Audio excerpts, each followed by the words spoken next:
আজকে প্রথম দিন গেলাম দোকানে চাবি দিয়ে এসে হাতে। তো কি আর বলা, যাই হোক দোকানে যেতেছি, রওনা দিয়েছি সাত সকালবেলা। আর যাওয়ার সাথে সাথে ভাই পুলিশের হাতে কেন্না করছিলাম, রোড ব্লকে পড়ছিলাম। তো বেশি বেশি করে সবাই ইস্তেগফার করবেন ভাই। ইস্তেগফারের যে কী মূল্য আজকে আমি জানছি। কারণ পুলিশ আমার থামাইছে, থামানোর পর আবার আমার ছেড়ে দিচ্ছে। আল্লাহর কি নীলা খেলা। যাই হোক দোকানে খুলছে, দোকান খোলার পর রুমটা দেখলাম। আর এদিকে একটা কাম দিছে, যেটা কেতর কাম দিছে আমার, হে কি কুমার। তো এই দোকানটা হচ্ছে পুরো নতুন, আর দোকানে বারাং বুরাং নাই, তো বারাং কিনতে যাইতেছি। আর দোকান নতুন যেহেতু, তো কী কী লাগে না লাগে তো ওটা তো জানে না। তো যাই বারাং কিনতে গেলাম, টি কিনে নিয়ে এসে আর কাজ করা শুরু করে দিলাম। আর সিমেন্ট লাগাবো, এদিকে কেত করতে হবে আবার আমারই।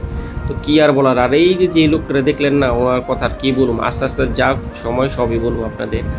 তো এইখানে মনে হয় না খুব বেশি দিন আমি কাজ করতে পারবো। আর এই চাবিটা বানায় আমার হাতে দিছে।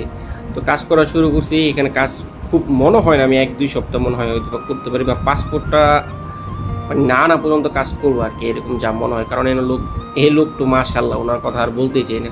তো যাই হোক একটু দিয়েছি, এই লোকে আমার কমপ্লেন দিয়েছে ওর নামে। তো রং করতে ঢুকছিলাম, গান দিয়ে কি পুরো নষ্ট করে দিয়েছে।